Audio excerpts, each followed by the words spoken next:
Comment est-ce qu'on arrive à se libérer d'une blessure du passé, mais sans oublier ce qui s'est passé, ni même excuser l'inexcusable? C'est une vraie question, ça. Aujourd'hui, justement, on va se pencher sur la vision du pardon telle que proposée par le psychologue Jean Montbourquette. On se base sur des écrits qui nous ont été partagés.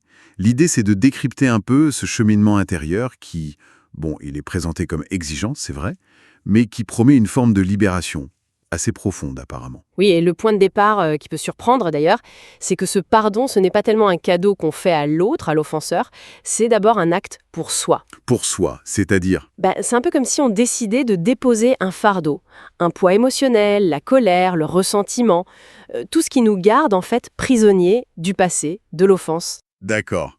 C'est pour retrouver sa propre liberté intérieure, en quelque sorte. Exactement. Et la distinction vraiment clé que Montbourquette martèle, c'est bien ça. Pardonner, attention, ce n'est ni oublier. Ce n'est pas non plus excuser. Et ça ne veut pas dire forcément se réconcilier non plus. Ça, c'est noté. Alors, allons voir cette mécanique d'un peu plus près. Montbourquette, il décrit ça pas comme un déclic soudain, mais comme un véritable processus, un voyage intérieur. Et c'est structuré en plusieurs étapes.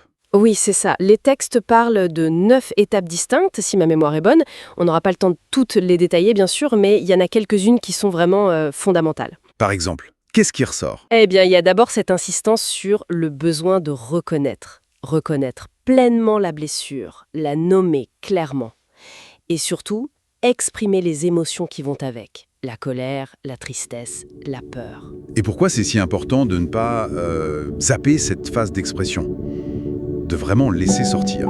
Ah mais c'est fondamental, parce que refouler tout ça, garder ça pour soi, c'est un peu comme laisser une infection se développer sous un pansement, quoi. Montbourquet est très clair là-dessus. Pour guérir, il faut d'abord oser regarder la douleur en face, la nommer, laisser la colère ou la peine s'exprimer de façon saine. Sinon, ça nous ronge de l'intérieur. Voilà, et ça bloque tout le reste du processus de guérison.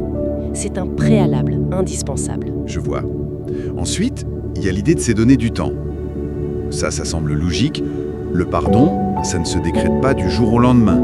C'est un cheminement qui prend le temps qu'il faut. Exactement. Chaque personne a son propre rythme. Et puis, après ça, arrive un moment qui est vraiment décisif. Faire le choix conscient de pardonner. Ce n'est plus quelque chose qu'on subit. C'est une décision qu'on prend activement. Un choix conscient. Oui, c'est un vrai pivot. Cette décision, elle marque le passage, disons, d'une posture où on se sent victime à une posture où on devient acteur de sa propre guérison. Et ce choix, il n'est pas dicté par une pression extérieure, une obligation morale, genre il faut pardonner. Non, ça doit venir d'un désir intérieur de paix. Pour soi, d'accord. Et après ce choix, il y a une étape qui fait souvent tiquer, j'ai l'impression. C'est celle de comprendre l'offenseur. Alors là, attention, l'idée, c'est pas du tout de justifier l'acte, mais peut-être d'essayer d'humaniser la personne derrière l'offense, de comprendre un peu son histoire, ses failles. N'est-ce pas là un exercice particulièrement difficile, voire douloureux? Extrêmement difficile, oui. Et c'est souvent là que ça coince. Parce que l'amalgame entre comprendre et excuser, il est vite fait et il est tenace. Ce que Montbourquette propose, en fait, c'est un exercice d'empathie cognitive, on pourrait dire. Pas une absolution, surtout pas. Comprendre sans approuver. Voilà. Essayer de saisir les motivations possibles, le contexte de l'autre, sans pour autant dire « c'est pas grave ».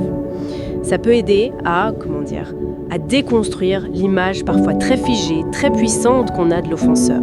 Et du coup, ça peut diminuer l'emprise émotionnelle que l'offense a sur nous. C'est un pas pour se détacher un peu de la blessure elle-même. C'est une nuance subtile, mais essentielle.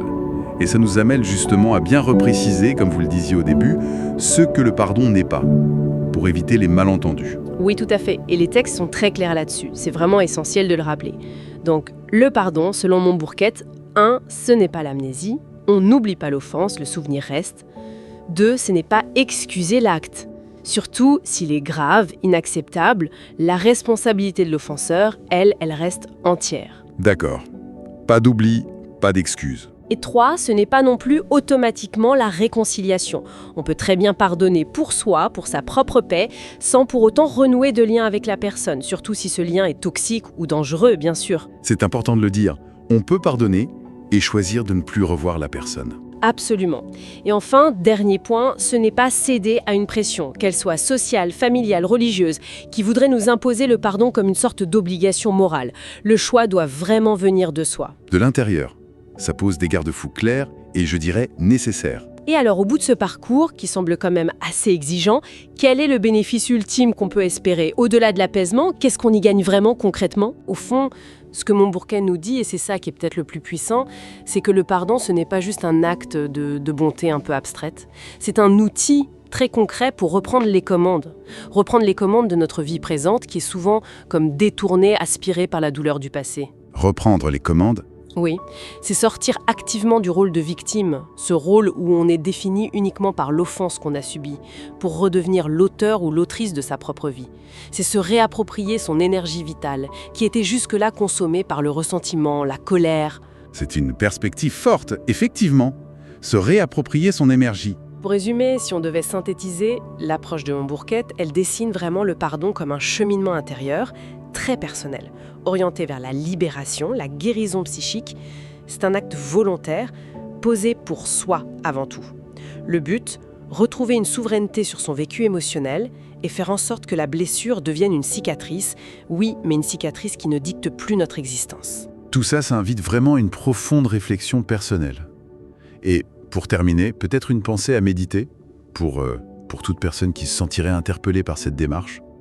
Si le pardon est effectivement un chemin si personnel et pas une obligation, quelle pourrait être la toute première action, même toute petite, qu'on pourrait envisager si on voulait explorer cette voie, sans se mettre la pression d'aller jusqu'au bout tout de suite?